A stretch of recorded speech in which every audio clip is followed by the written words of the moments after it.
Terbaring lagi di kamar bersama siapa seseorang. Abang kenapa? Tak adalah, sayang nampak cantik hari ni. Abang. Malu pula dia.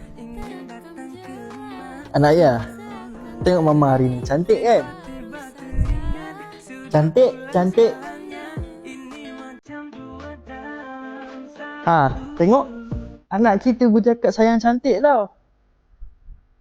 Cantik macam perempuan yang selalu dengan ayah keluar malam-malam tu.